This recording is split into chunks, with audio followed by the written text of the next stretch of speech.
treasure, luto tayo.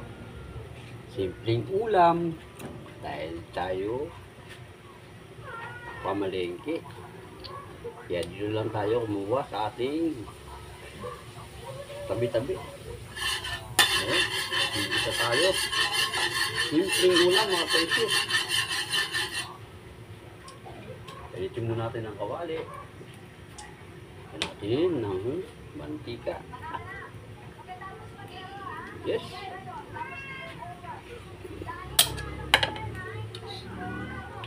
Okay, sure. Simpleng ulam lang itong gagawin natin. Pero masarap at sustansya.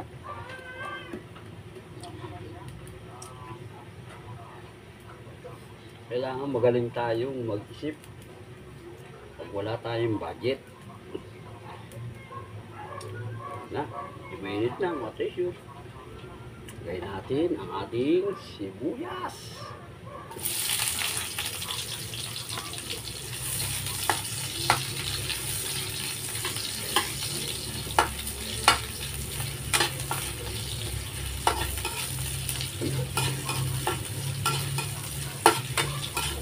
Simpleng luto mga treasure. Pero masarap. Tayong budget ngayon mga treasure. Dami natin pinapakain hayop. Kaya kailangan mag-isip tayo ng mga alternative na ulam. Kaya hindi mag-gastos.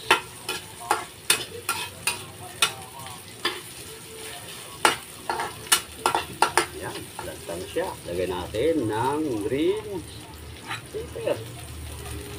Ipalagay po sa paksiw para may coating anghang.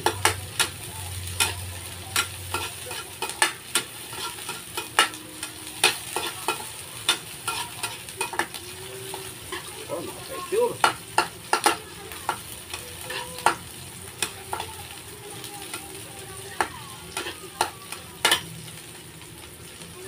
Po, medyo ganda na siya.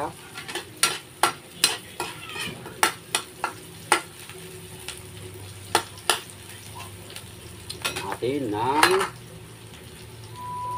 toyo.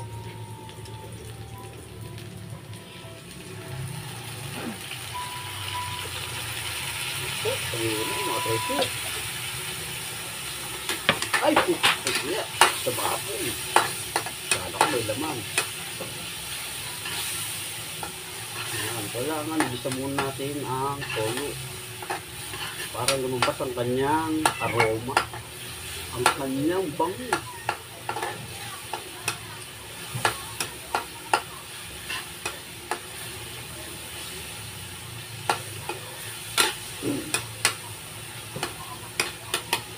Po mga treasure, okay na siya. Ngayon naglaga po tayo ng itlog.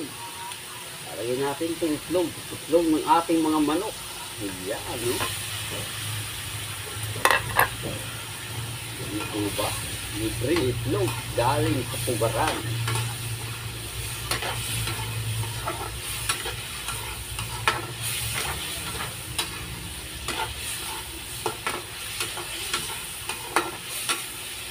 Yung mga pamamaraan na hindi tayo kailangan lumasot ng mahal.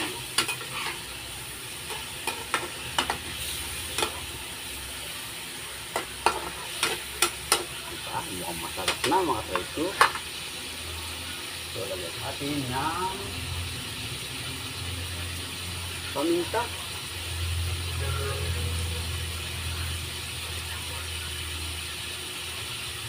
Mga treasure, paminta.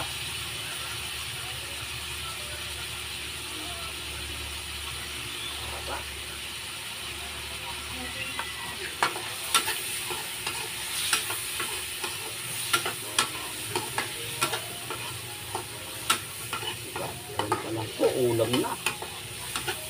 Gusto nyo naman to, teron.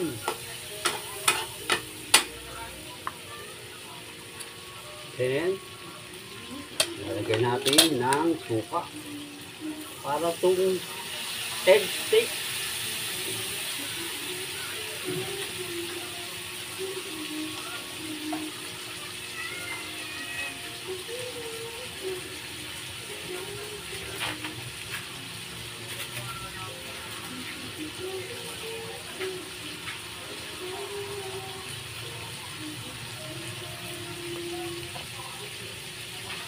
natin ng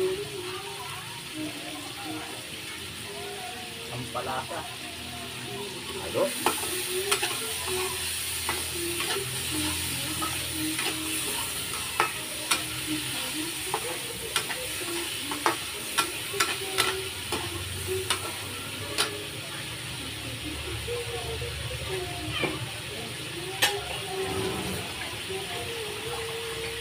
Natin ng konting sabaw mga presyo. Para meron tayong pansabaw sa kanin.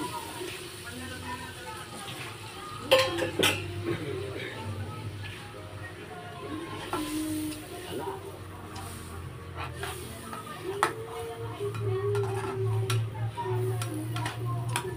Egg steak.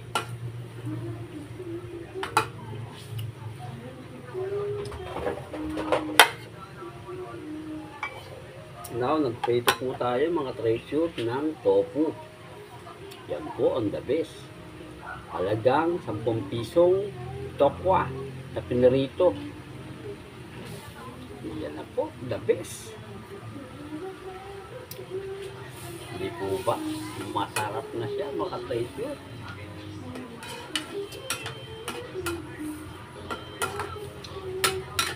Konting basta magaling kayo mga treasure mag-isip ng ulam. O di gaganahan na tayo kumain ito mga treasure, di ba? Yan na po.